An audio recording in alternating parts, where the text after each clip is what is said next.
A saga de Jogos Vorazes se passa no país fictício de Panem, uma nação localizada no que originalmente eram os Estados Unidos. Mas de onde surgiu essa civilização? Qual é a sua história? Neste vídeo, eu vou te contar tudo sobre a origem de Panem, seus 13 distritos e o que cada um deles produz e representa. Panem é um país fictício localizado na América do Norte. Os Estados Unidos foram divididos em 13 distritos e uma capital chamada Capitólio. O funcionamento do país se baseia na divisão de recursos, em que cada distrito recebe uma função específica. Esses recursos são administrados pelo Capitólio para o uso de toda a nação.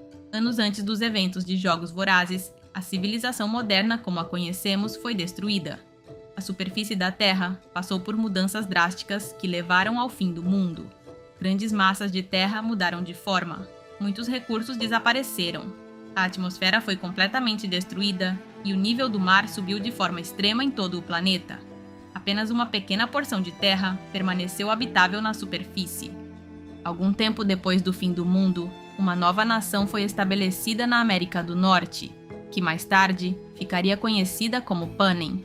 Com o crescimento dessa nação, o território foi dividido em 13 distritos, cada um dedicado a uma indústria específica, mas todos com um único objetivo: atender às necessidades do Capitólio.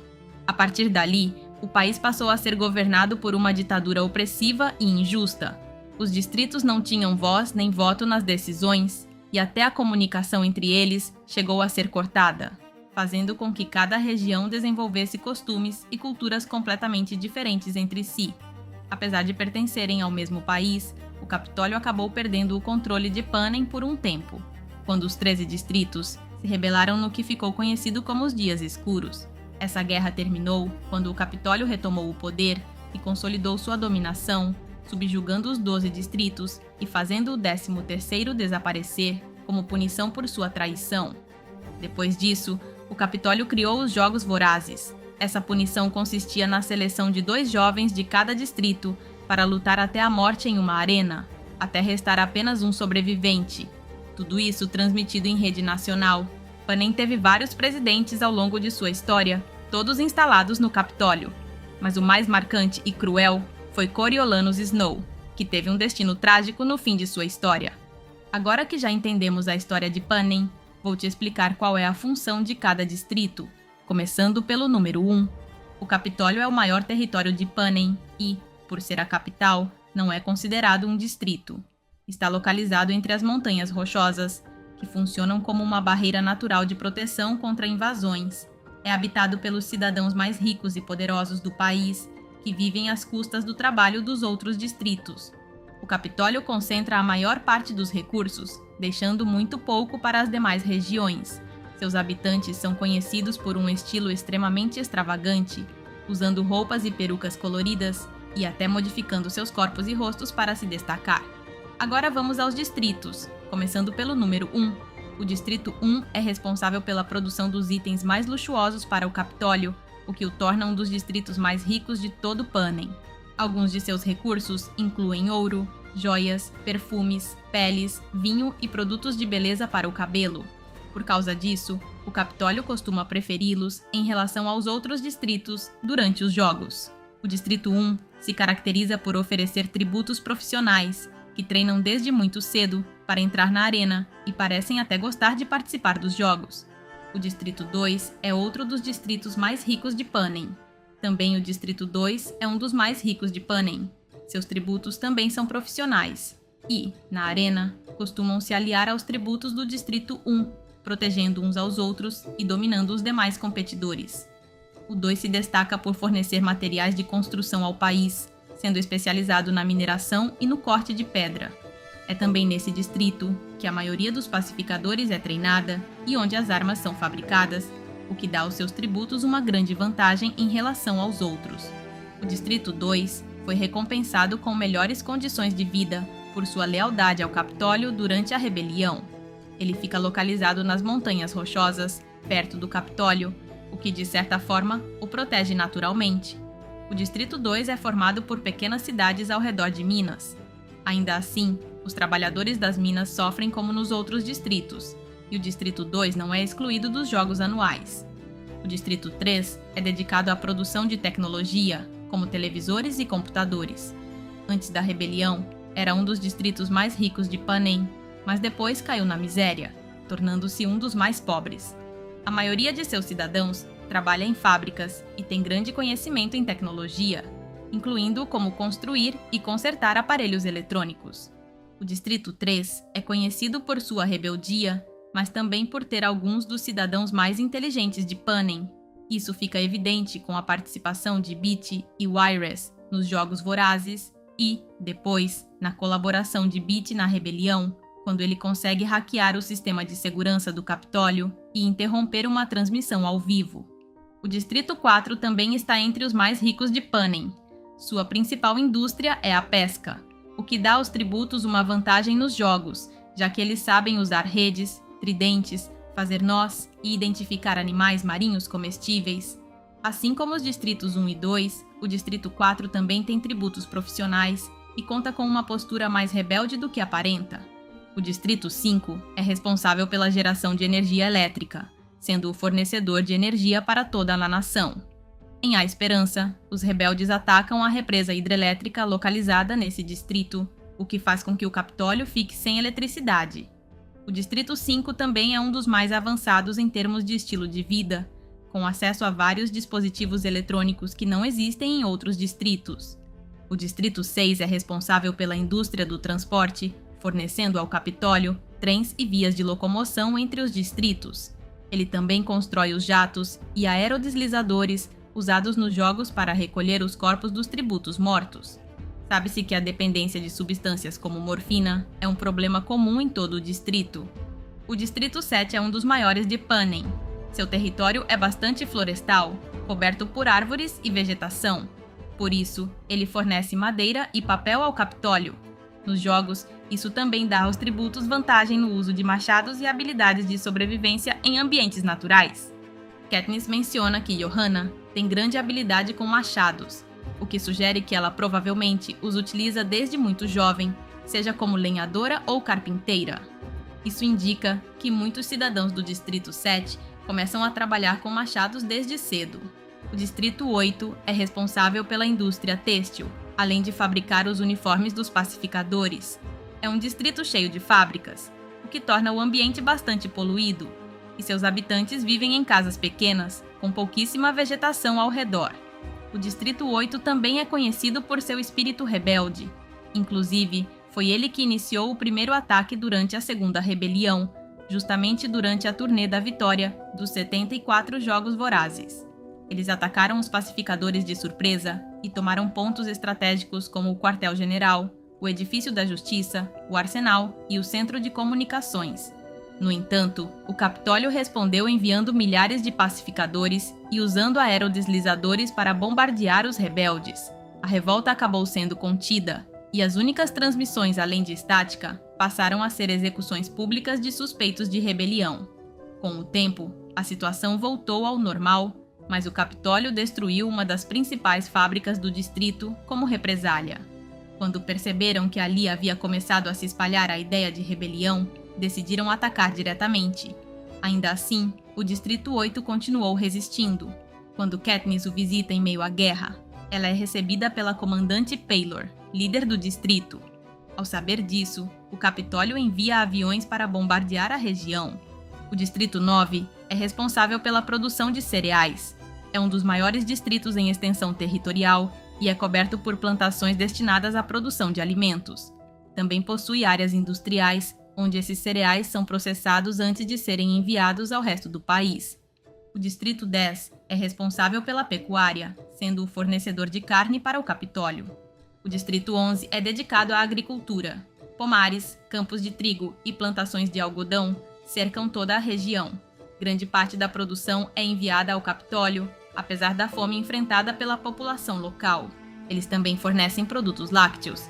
Seus habitantes são descritos como tendo pele marrom escura e cabelos negros. O Distrito 11 está entre os mais pobres de Panem e seus moradores sofrem com fome constante.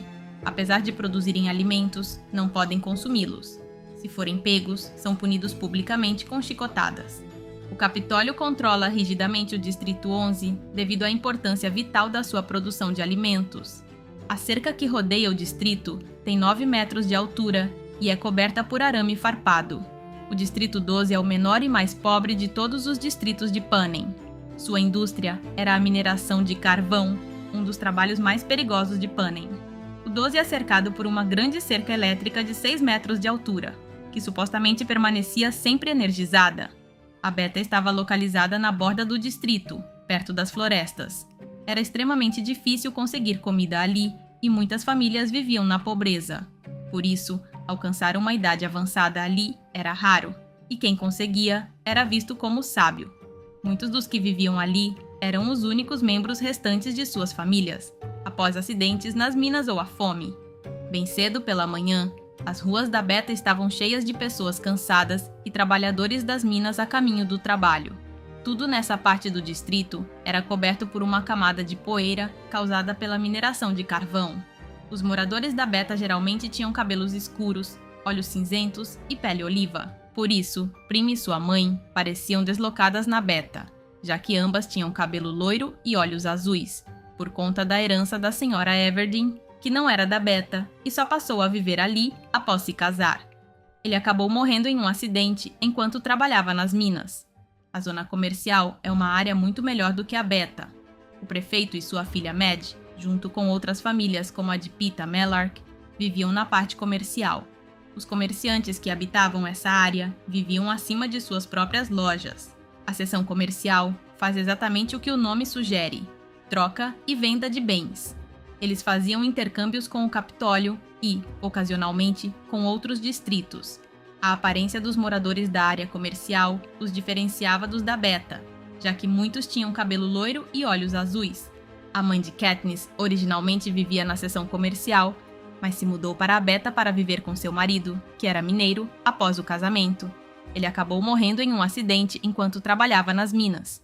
O queimador é o mercado negro do Distrito 12. É para lá que as pessoas vão para negociar qualquer tipo de coisa. Era ali que Katniss e Gale iam vender ou trocar parte do que caçavam. Por fim, está na Aldeia dos Vencedores. É uma pequena comunidade onde os vencedores dos antigos Jogos Vorazes recebem suas casas. São grandes e luxuosas em comparação com as demais casas do Distrito 12.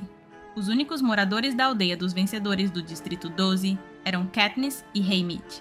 Após a Segunda Rebelião, a indústria do Distrito 12 mudou. As minas foram fechadas e a produção de medicamentos se tornou seu novo foco industrial.